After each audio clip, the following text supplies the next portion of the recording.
dans une production agricole, donc soumise effectivement aux aléas climatiques. Et on a pu observer sur ces dernières années un avancement de nos dates de récolte, puisqu'il y a encore 10-15 ans, nous vendangions plutôt fin septembre et que là, nous allons commencer nos vendanges depuis aujourd'hui. Nous les avons commencées aujourd'hui, sur ces derniers jours d'août. Et donc effectivement, le réchauffement climatique est pour nous quelque chose de très concret. Alors, quelles mesures on a prises à notre échelle? C'est évidemment des mesures extrêmement faibles. On n'a pas d'influence directe sur le réchauffement climatique, sinon que c'est un ensemble d'initiatives sur lesquelles on a essayé de se positionner, qui vont à la fois d'économie sur les énergies fossiles, d'utilisation d'énergie alternative, puisqu'on a 8000 m² de panneaux photovoltaïques et qui alimente finalement, qui compense en tout cas notre consommation électricité. C'est une réduction dans la consommation d'eau. Et puis c'est un ensemble, je dirais, d'interventions, même au niveau du vignoble, sur lesquelles on a essayé d'optimiser notre empreinte. Pour vous donner un petit peu un ordre de grandeur, nous avons 7000 rotations de tracteurs au cours des vendanges. Donc il nous faut effectivement optimiser tout cela, faire en sorte, sans dégrader la qualité, de réduire ce nombre de rotations, de réduire notre impact déjà par rapport au pétrole. Voilà, donc ça c'est un des exemples, donc il y en a plusieurs.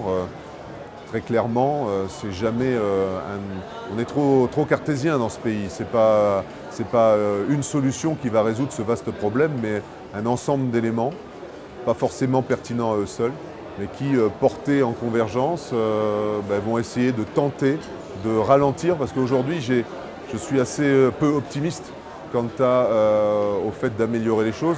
Tout au plus, allons-nous ralentir le phénomène.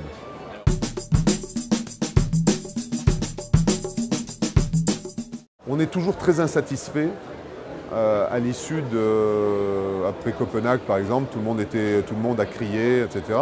Et pour autant, j'ai quand même le sentiment que depuis maintenant, on va dire une vingtaine d'années, où assez régulièrement on a des rendez-vous autour de ce sujet-là, il y a quand même des avancées qui se font, il y a quand même, par petits pas, une prise de conscience de la population qui commence à émerger. Donc moi je dirais ce que j'attends, c'est un petit pas de plus, mais très certainement pas une solution miracle à l'issue de la COP21.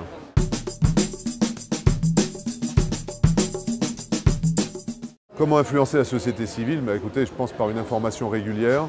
Je ne suis pas sûr que le discours politique ait une quelconque sensibilité aujourd'hui sur le grand public.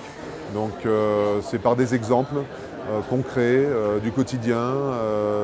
C'est dans un effet de proximité très probablement avec le problème que la société civile va progressivement évoluer. La régulation c'est une chose, mais vous savez, on est en plus dans un pays où on a tendance à nous mettre beaucoup de lois, et plus on nous en met, et moins on a envie de les respecter. Donc à partir de là, je pense qu'il faut vraiment aller attaquer la part adulte du citoyen, et qu'il ait une conscience de proximité, qu'il peut faire quelque chose. Je cite souvent cette petite historiette là, de Pierre Rabhi, vous savez, cet agrophilosophe, là, et où il parle du colibri. Vous savez, c'est une petite légende où vous avez un colibri qui assiste à l'incendie de la forêt tropicale, et puis on le voit passer du lac jusqu'à l'incendie avec un peu d'eau dans son bec. Et donc tous les animaux de la jungle qui fuient le feu l'interrogent. Il dit mais qu'est-ce que tu fais là? C'est complètement ridicule. Eh bien, lui il répond je fais ma part. Écoutez, nous, dans notre entreprise, nous essayons de faire notre part. On n'a pas pour ambition, et certainement pas la prétention, de corriger tous ces phénomènes, mais on va essayer de faire notre part, à notre échelle.